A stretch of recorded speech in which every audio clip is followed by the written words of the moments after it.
Well, thank you, Bilal. Extremely well said, and I'm not sure I can say anything that doesn't in some way reinforce everything that Bilal has said. And we're so appreciative to have him as an integral and important part of our team. I've known Bilal for how long? 30 days? 30 years, and I've known his father for that long and probably a little bit longer, and he's always been an inspiration for me. Assalamu alaikum. And thank you for your words, and we've had a number of conversations over the years, and I watched your video when you presented to Vancouver City Council with respect to recognizing a number of days, but importantly, you expressed that so well, and again, you expressed your comments tonight so extremely well. Thank you so much for that. And thank you all for being here, for being a part of something we think is very important. I've grown up in Surrey, lived all of my life in Surrey, until Surrey changed their border and moved me out. And Bilal made reference to the people whose shoulders he has stood upon. And we all have people who have influenced us, and we understand how we design our world and the contributions we can make. And the way we do that starts to define who we are culturally, who we are emotionally, who we are in terms of connections and caring.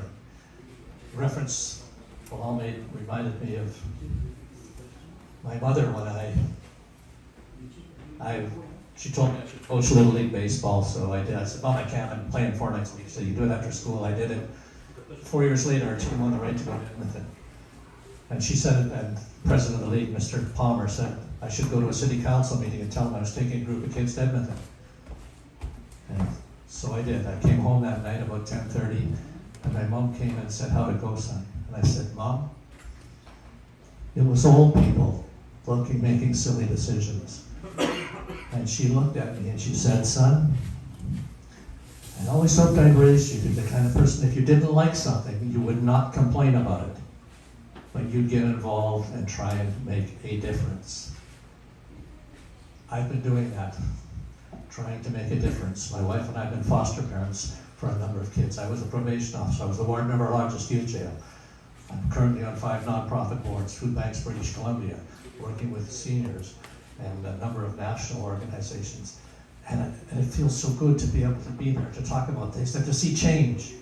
And one of the things that is so exciting for me growing up in Surrey is that Surrey has changed so much.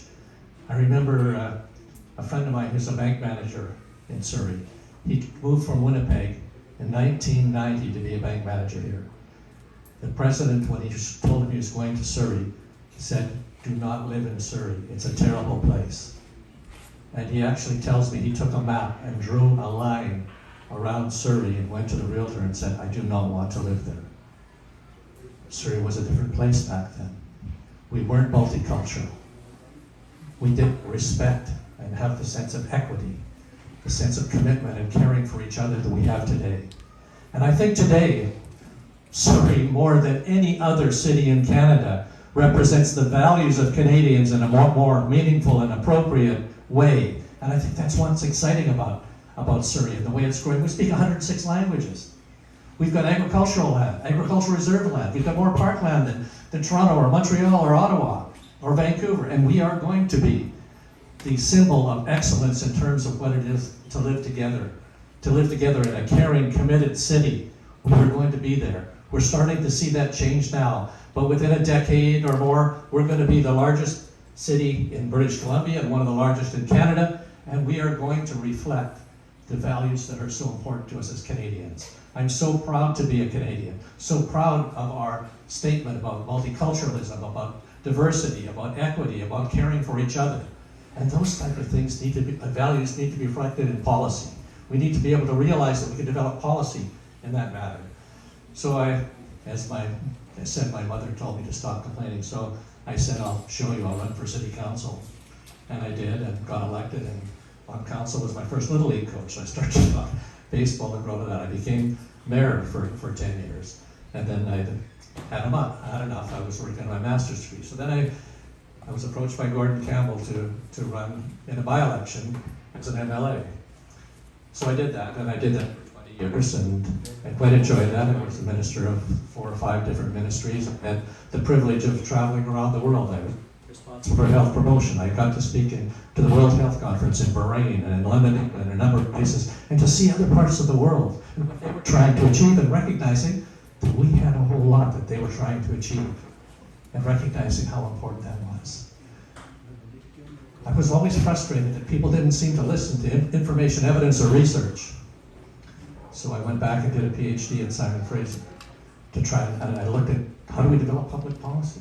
And one of the things I found the most frustrating was public policy seems to be developed by politicians, by academics, and by bureaucrats, and not often are they connected with the people that the policy influence. How do you actually talk to the people that the policy, the law, the legislation, the changes are going to influence?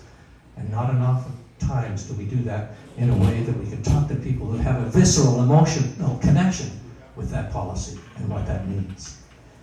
And we're starting to do that. And the people we're running with here all understand that. They all care about that. They all have a sense of expertise in one of those areas. They all are committed to making a difference, a positive difference in a multicultural, open society that is going to be and continues to be one of those places in the world that people will want to come to. The opportunities that exist in this city are endless. Endless in terms of what we can accomplish. We want to live, work, and play together and have that happening in the city. We want to be able to say, we're proud members of the city of Surrey, and we're proud for that because of its caring and commitment and sharing for each other, because we're multicultural, because we speak 106 languages. And we're not the laughing stock that we were 30 years ago. And it's because of many of you that reflect that you bring to this city, the changes that you're making that make our city something to be very proud of. And I'm grateful to you for that. Thank you so very, very much for your commitment, your caring, and support.